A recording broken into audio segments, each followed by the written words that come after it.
Halo, selamat bertemu lagi teman-teman. Pada sesi ini kita akan membicarakan suatu alat, suatu sistem untuk menyederhanakan fungsi boolean tanpa menggunakan aljabar boolean.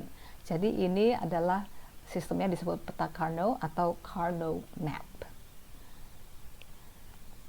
Jadi Carnot map itu seperti tabel kebenaran ya, isinya 0101, bisa true atau false, tetapi dia dalam bentuk gambar. Jadi ada seperti truth table.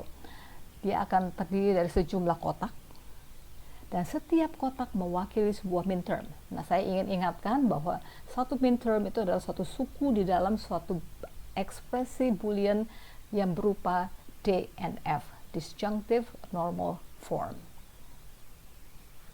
Jadi saya akan pakai contoh saja langsung untuk memperlihatkan bagaimana Carnot map ini dibangun dan juga digunakan untuk menyederhanakan fungsi boolean. Oke, yang pertama, inputnya harus dalam bentuk DNF, karena itu fungsinya harus kita pastikan sudah dalam DNF. Nah, ini sudah sum of product, tetapi suku BC aksen ini belum berupa minterm, karena itu kita perlu kalikan dengan 1, tapi 1 itu kan adalah A plus A aksen ya, ini pakai hukum idempotent. Nah, sekarang kita sudah punya bentuk DNF. Soal ini sudah pernah dibahas dalam satu sesi yang terpisah tentang DNF. Oke, berikutnya susunlah kotak sebanyak 2 pangkat n. Jadi dalam hal contoh kita ini kita punya 3 buah variabel, karena itu kita akan punya 2 pangkat 3 yaitu 8 buah kotak. Dan nanti kotak-kotaknya akan kita beri label. Jadi ini mapnya terdiri dari 8 kotak. Nah, labelnya bagaimana?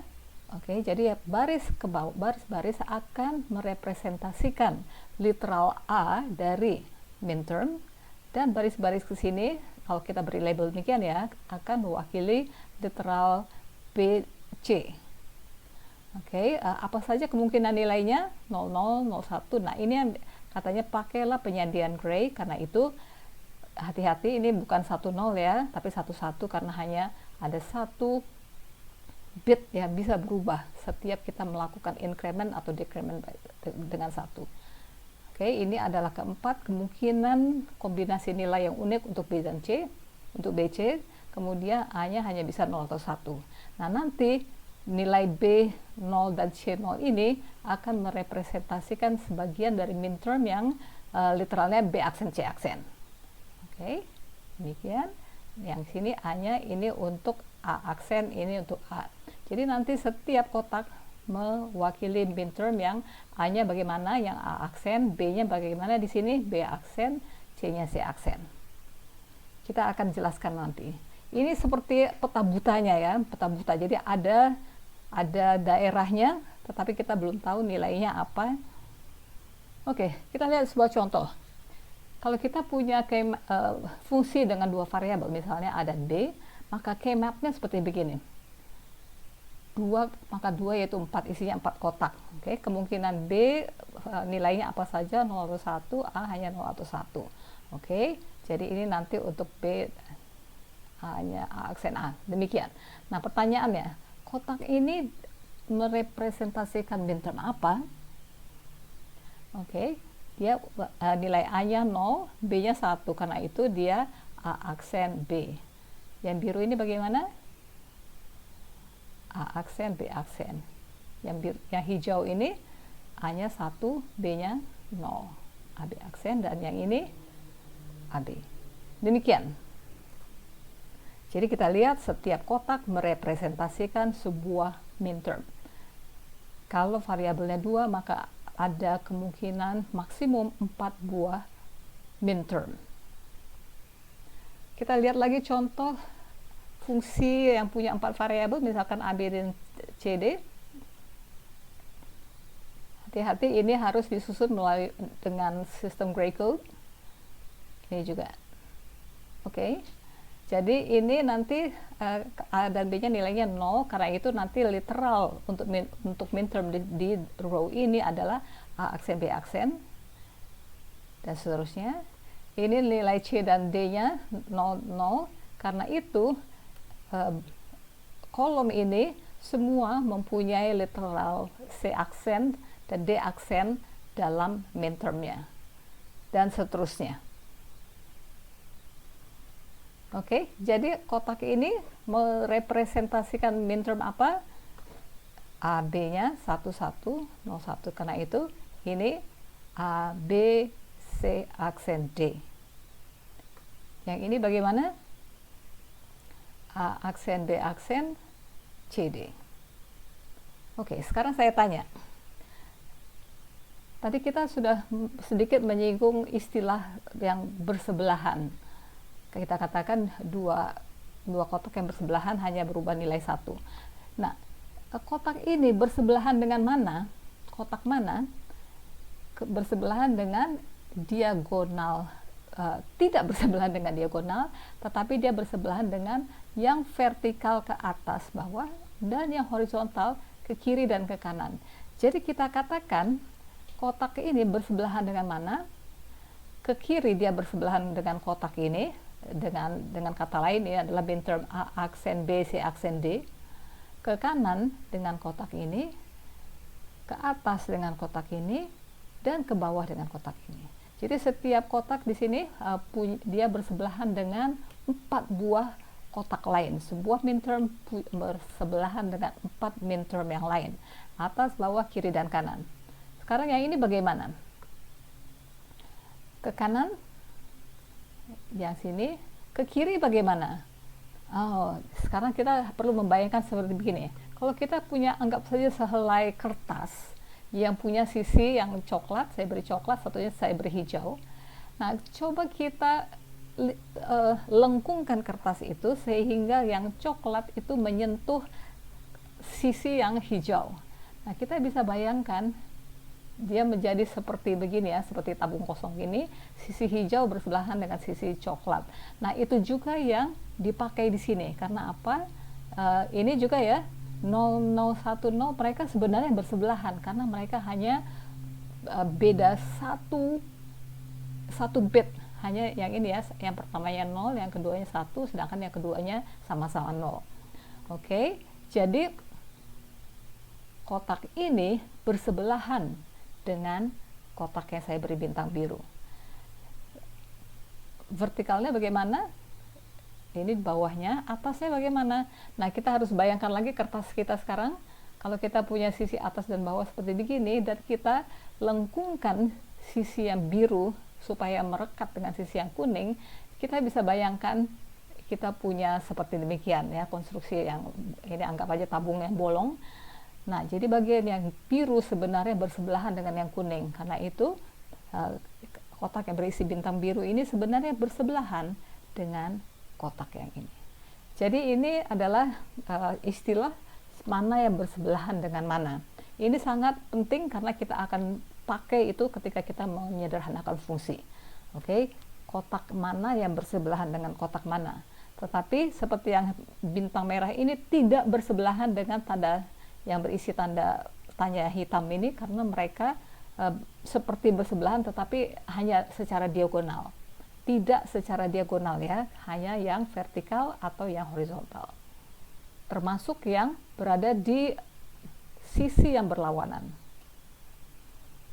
Oke, tadi kita lihat contoh ini sudah dalam bentuk DNF dan kita sudah dapatkan peta butanya. Oke, kita lanjutkan sekarang. Masukkan midterm dari bentuk DNF ke dalam kotak yang sesuai. Oke, dari bentuk DNF, nah kita punya di sini 5 buah midterm.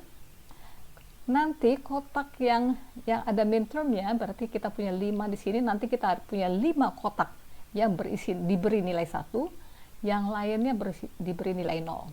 Oke, jadi ini kita punya peta buta tadi. Oke, A aksen BC ini ada di mana? Di sini ya, A aksen BC. A, B aksen C ada di sini. A, B, C ada di sini. A, B, C aksen ada di sini, dan A aksen, B, C aksen ada di sini. Oke, jadi kita baru saja mengisi kotak-kotak itu dengan nilainya. yang lain diberi nilai 0. Nah, strateginya bagaimana? Kita perlu kita loop ya, kita kelompokkan beberapa nilai. Nilai apa yang ingin kita kelompokkan? Nilai-nilai 1. Oke. Kelompokkan nilai-nilai 1 yang bersebelahan. Nah, sekarang kita sudah tahu apa yang dimaksud dengan kotak yang bersebelahan ya. Sejumlah, tidak bisa 3, tidak bisa 5 karena mereka bukan kepangkatan 2.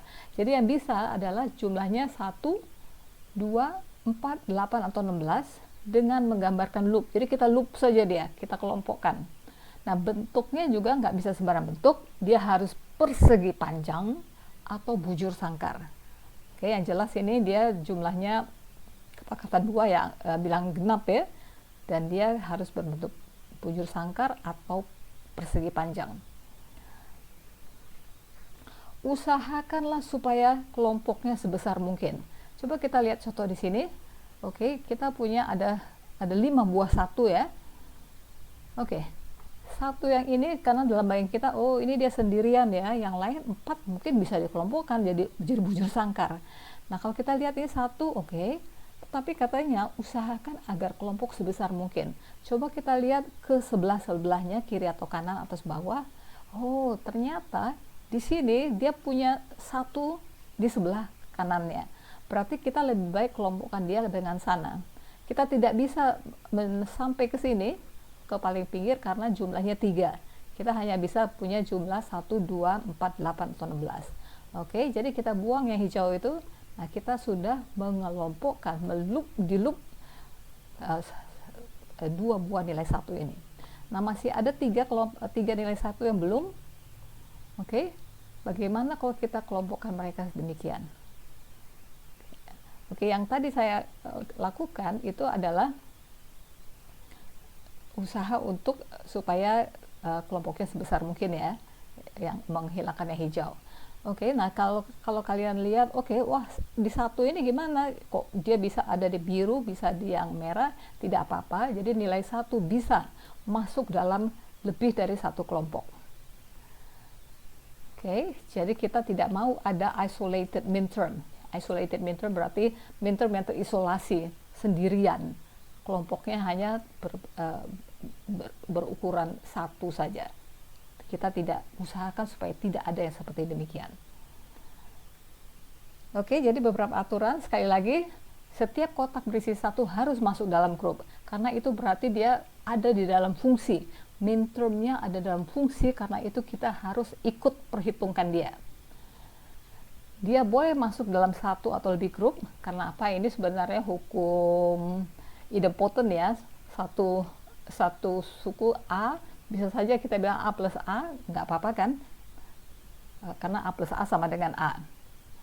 Tapi kotak 0 tidak boleh masuk dalam grup, karena kalau kotak yang berisi 0, itu berarti midtermnya tidak ada dalam fungsi. Kalau kita loop dia masukkan dalam kelompok, maka kita merubah fungsi. Grupnya diusahakan sebesar mungkin, nanti kita lihat kenapa. Tetapi jumlahnya sesedikit mungkin. Jadi kalau 1 sudah dimasukkan, ya udah nggak usah. Diusahakan dia masuk ke kelompok lain.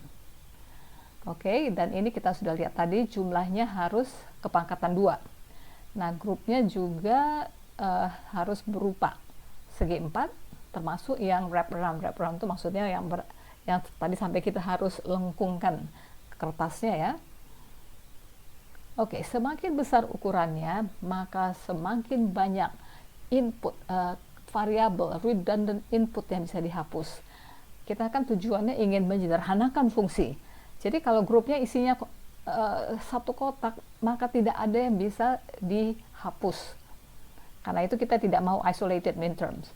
Kalau dia berisi 2, nah pasti ada 1 variabel yang bisa dihapus. Kita menyederhanakan bentuk ekspresi. Kalau dia isi 4, kita akan lihat ada 2 variabel yang bisa dihilangkan. Kalau isinya 8, 2 pangkat 3, ada 3 yang bisa dihapus.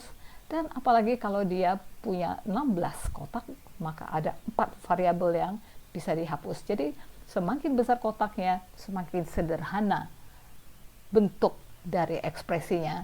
Dan semakin sederhana pula bentuk dari skema diagram gerbang-gerbang logikanya, maka akan semakin murahlah produk digital yang kita hasilkan. Oke, coba kita lihat di sini. Ini yang tadi kita miliki ya. Nah, jadi bagaimana cara kita menggunakan ini, kan kita mau supaya hasilnya adalah juga ekspresi boolean ya, yang sederhana. Oke. Nah, percaya atau tidak, hanya dengan melihat ini saya sudah bisa berkata bahwa fungsi itu ya dapat saya sederhanakan menjadi AC plus B dengan melihat ini saja. Oke, mau tahu kan bagaimana caranya? Oke, coba kita lihat loop yang pertama yang biru. Dia minterm apa saja? Dia terdiri dari minterm yang ini ya, A, B aksen C, yang ini A, B, C. Oke, nah di sini kita lihat ada A dan C, yang A yang tidak berubah nilainya, C juga semuanya sama ya.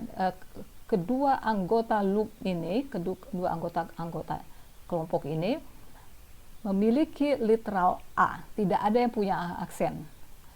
Tetapi yang B, ada yang punya B aksen, ada yang punya B. Nah, yang ini bisa dihapus. Maka, kedua minterm ini dapat saya sederhanakan menjadi AC. Oke, jadi dua minterm ini A, B aksen C plus ABC bisa saya sederhanakan menjadi AC saja. Keren ya? Ini bukti aljabar booleannya, kalau mau silakan saya taruh di situ supaya siapa yang kepingin tahu, kepingin diyakinkan, silakan periksa itu. Oke, loop yang merah bagaimana? Terdiri dari 4 buah minterm. Ya, 1, 2, 3, 4 ya. Keempat minterm ini. Oke, kita lihat. A itu ada yang literalnya A aksen, ada yang A. Berarti dia ada perubahan. Tidak semua anggota grup ini memiliki A yang sama. C juga demikian. Karena itu kita bisa hapus mereka. Jadi dari sini saya bisa mengambil kesimpulan bahwa keempat minterm ini dari yang dikelompokkan dengan merah, yang saya garis bawahi merah di sini, itu semuanya dapat disederhanakan menjadi B saja. Ini bukti aljabarnya. Jadi Y itu sama dengan AC plus B. AC ini untuk apa? Untuk dua minterm yang biru. B itu untuk apa? Untuk minterm yang merah. Yang ini lihat bahwa ABC masuk ke dalam biru dan merah ya, yang ini ya. Yang kotaknya juga kelihatan dia masuk dalam yang biru dan yang merah, tapi tidak apa-apa karena itu hukum idempotent. Jadi kita menyederhanakan fungsi yang panjang ini dengan 5 buah minterm menjadi ini saja, AC plus B. Perhatikan bahwa hasilnya masih tetap sum of product. Mari kita lihat contoh lain. Misalkan kita punya K-map seperti demikian. Isi satunya demikian. Oke, bagaimana nih caranya kita? Oke, yang 4 bisa di loop menjadi satu kelompok. Kemudian yang satu ini bisa sendirian, tapi ke atas ada yang juga bersebelahan, kita bisa kelompokkan. Jadi, oke, coba kita lihat yang merah ini. A aksen tidak berubah. Ya, A yang nolnya tidak berubah. Semua keempat minterm ini punya literal A aksen. Yang B-nya bagaimana? B-nya oke, jadi yang B-nya bagaimana? B-nya ada yang B aksen, ada yang B. C-nya ada yang C aksen, ada yang C. Jadi kita bisa drop B dan C dari suku ini, A aksen saja. Plus, yang biru bagaimana? B aksen, oke, isinya hanya 2. Yang ini mintermnya punya literal B aksen dua-duanya dan literal C dua-duanya. Sedangkan literal A-nya bagaimana? Yang satunya A aksen, satunya A. Jadi kita harus bisa drop A, karena gitu kita bilang Y sama dengan A aksen plus B aksen C. Oke? Oke, lihat contoh yang di bawah ini bagaimana. Satu bisa digabung begini ya. Nah, yang ini bagaimana? Bisa saja saya punya dua buah. Misalkan ya, saya mau bilang, oh ya ini bagus ini. Bagaimana kalau saya kelompokkan begini? Oh, tapi ingat bahwa kalau dia ada di pinggir kertas, kita bisa lengkungkan kertasnya itu. Dan dia bersebelahan dengan kotak yang ada di sisi satunya. Karena itu sebenarnya mereka itu bersebelahan. Nah, jumlahnya 8, jadi saya bisa buat kelompok 8 buah nilai 1. Oke? Jadi bagaimana ini? Y-nya sama dengan, coba kita lihat yang merah. Semua A dan B-nya, literalnya A aksen B aksen, satu baris. Sedangkan C-nya berubah dan D-nya berubah. Oke? Karena itu saya bisa drop yang berubah. Oke? Pakai variabel yang nilainya sama pada semua minterm dalam sebuah loop, sedangkan yang nilainya berbeda kita drop, kita bisa buang. Oke, coba kita lihat yang biru bagaimana ini. Oke, kalau A dan B jelas berbeda, dua baris di atas adalah A aksen, yang di bawah A. C juga berubah, tetapi D-nya di sini D aksen, di sini juga D aksen. Kalau C-nya di sini C aksen, di sini C, jadi dia berubah. Jadi kita bisa drop A, B, dan C. Karena itu yang biru kita bisa sederhanakan menjadi A aksen D aksen plus D aksen. Cool. Kita lihat contoh lain. Kalau begini bagaimana? Ini sedap sekali ya. Jadi ada 4. Oh ya, perhatikan juga bahwa nilai 0 saya tidak masukkan ya, hanya supaya kita bisa lebih jelas mana yang satu. Oke, Y sama dengan apa ini? A-nya berubah, bisa dihapus. B-nya ada yang B aksen, ada yang B, bisa dihapus. C-nya sama, karena itu Y sama dengan C. Oke, jadi perhatikan ini petanya cuma segini ya, tolong jangan masukkan 0 di sini ya. 0 ini, 0 dan 1 ini hanya label. Oke, 0 dan 1 di sini hanya label, jadi mereka itu tidak termasuk dalam peta. Jadi sebenarnya kita bayangkan dalam contoh ini ada 4 buah minterm ya. Sebenarnya bentuk DNF kan seperti begini. Oke, jadi peta Carnot ini adalah peta atau seperti tabel yang ekuivalen dengan ekspresi boolean apa ya, ini DNF. Oke. Nah, bisa dibayangkan bahwa sebenarnya bentuk yang panjang ini bisa disederhanakan menjadi C saja. Nah, susunan sangat penting. Jadi saya ingin membandingkan dua buah peta ini, sama-sama memiliki 16 kotak untuk fungsi dengan 4 variabel. Nah, tapi perhatikan ini saya bilang BA DC, DC BA, sedangkan di sini A B C D. Ini berbeda ya. Jadi kalau kita lihat kotak yang ini minterm apa? B A D aksen C, oke, tapi dengan hukum komutatif kita bisa bilang dia sama dengan A B C D aksen ya. Tapi A B C D aksen ini di sini di mana ini? Di sini ya, A B C D aksen. Oke, karena labelnya berbeda, maka hati-hati, kita harus memperhatikan labelnya. Oke, karena satu minterm bisa berada di posisi lain kalau labelnya berbeda. Ini juga bagaimana ini? Ini kan adalah B aksen A aksen D C. Kalau kita pakai hukum komutatif, demikian. Di sini ada di mana dia? Oke, ini ya. A aksen D aksen 00 C D. Oke. Susunan label sangat penting.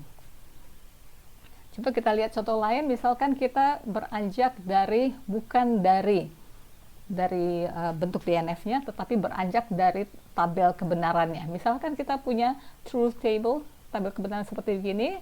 Bagaimana kita cari DNF-nya? Oh, kita cari saja. Kita lihat mana nilai output yang satu ya. Kemudian kita bentuk mintermnya dari sini. Oke, jadi ini apa ini? A aksen, BC aksen, A aksen, BC, dan seterusnya. Oke, jadi sekarang dari bentuk DNF ini kita akan mengisi peta buta ini. Demikian. Langkah berikut apa? Loop. Oke, ini yang jelas bisa jadi 1, jumlahnya 4. Yang ini bagaimana? Oh, ingat bahwa dia bersebelahan dengan kotak yang berada di sisi yang berlawanannya. Jadi itu jangan sendirian, tapi kita loop dia dengan sini. Oke, jadi Y sama dengan apa ini? Kalau yang merahnya hanya B yang tidak berubah, A berubah, C berubah. Yang biru bagaimana? A-nya tidak berubah ya, jelas ya, ini sama-sama A. Literalnya B-nya, satunya B aksen, satunya B. Jadi itu bisa dihilangkan, tetapi C-nya sama-sama C aksen. Oke, jadi A, C aksen. Contoh lain, misalkan kita punya truth table seperti ini, diisi seperti demikian. Oke, saya cuma mau membandingkan perbedaan kita melakukan grouping, pengelompokan, looping itu bisa membedakan hasil. Misalkan kita lihat ini B, lalu kita bilang, oh ini yang di sudut-sudut ini ya, sudut ini mereka semua bersebelahan ya. Oke, karena itu saya bisa bilang B aksen, D aksen. Karena apa? A-nya berubah, B tidak berubah, semuanya B aksen. Dan D juga semuanya D aksen, sedang C-nya ada yang 0, ada yang 1. Oke. Looks good ya, tetapi coba kita lihat sebenarnya kita bisa kelompokkan yang ini. Kita bisa membuat kelompok yang lebih besar dan untuk keempat satu yang berada di pojok-pojok. Nah, dengan mengelompokkan bukan hanya dengan 4 anggota tetapi 8 anggota, maka kita punya bentuk yang lebih sederhana. Jadi this is the best solution. Jadi semakin besar kelompoknya, semakin banyak anggota kelompok, semakin sederhana kita punya solusi.